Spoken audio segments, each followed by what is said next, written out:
ভারতবর্ষ সত্যিই এক বিচিত্র দেশ। এই দেশের নানান প্রান্তে কত কিছুই যে ছড়িয়ে আছে, কত কিছুই যে এখনো পর্যন্ত অনাবিষ্কৃত, সেটা ভাবলে আমাদেরকে অবাক হতে হয়। প্রতি বছর, প্রতিদিন, প্রতি মুহূর্তে ভারতবর্ষ দিচ্ছে ইতিহাসের অন্য দিশা।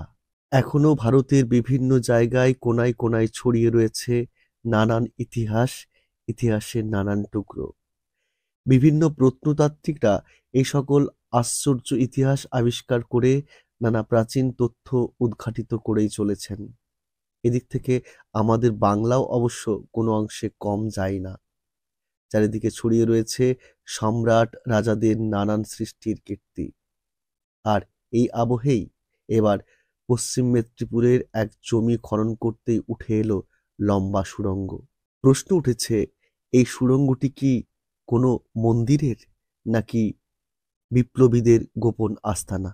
আসুন আমরা আজকের পর্বে এর তথ্য অনুসন্ধান করার চেষ্টা করব।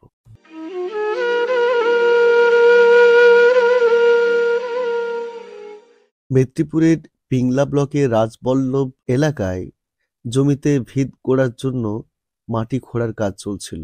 কিন্তু কিছুটা গর্ত খুঁড়তেই সকলের চক্ষু চড়ক গাছ। অবাক করা এক দৃশ্য। একটি সুড়ঙ্গ নজরে আসে কর্মীদের।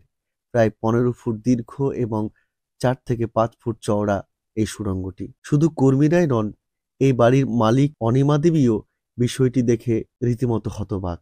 গ্রামবাসীদের দাবি, এই ধরনের কোনো সুড়ঙ্গের কথা তারা কোনোদিন শোনেননি। যদি এই জায়গায় ভিত করার কাজ শুরু না হতো, তাহলে কোনোদিনও তা নজরে আসতো না। অনিমা দেবীও অবশ্য জানিয়ে দেন যে পরিবারের কেউ কখনোই তাকে এই ধরনের সুড়ঙ্গের কথা জানাননি। তবে এখানকার স্থানীয়দের দাবি, বহু বছর আগে এখানে লক্ষ্মী জনার্দনের মন্দির ছিল।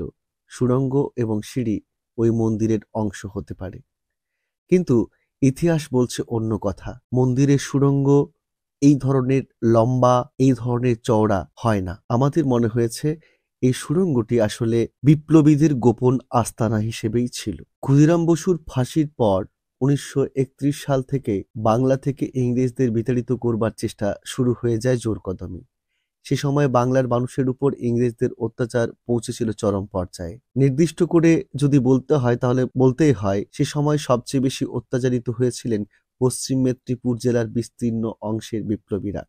এরা ছিলেন মূলত সশস্ত্র বিপ্লবী, অনুশীলন সমিতির সদস্য। এদের মধ্যে ছিলেন মাতঙ্গিনী হাজরা, প্রদ্যুৎ ভট্টাচার্য, ঋষি অরবিন্দ ঘোষ, মৃগেন দত্ত। এরা এই পশ্চিম মেদিনীপুরকে ঠান্ডা করার জন্য ব্রিটিশ সরকার সে সময় বেশ কয়েকজন কুখ্যাত শাসককে নিযুক্ত করেছিলেন। তার মধ্যে প্রথমেই জেলা শাসক পেডি, তারপরে আসেন ডগলাস, তারপরেই বার্জ। এই তিনজন অত্যাচারী জেলা শাসকের অত্যাচার থেকে রক্ষা পাওয়ার জন্য পশ্চিম মেদিনীপুর জেলার বিপ্লবীরা বিভিন্ন স্থানে সুড়ঙ্গ কেটে রাখতেন, আর বিপদের গন্ধ পেলেই তারা সেই সুড়ঙ্গের মধ্যে প্রবেশ করতেন। আমাদের মনে হয় পশ্চিম মেদিনীপুরের পিংলার এই যে সুড়ঙ্গ অতি সম্প্রতি আবিষ্কৃত হয়েছে, এই সুড়ঙ্গ আসলে আমাদের বিপ্লবীদেরই সুড়ঙ্গ পথ।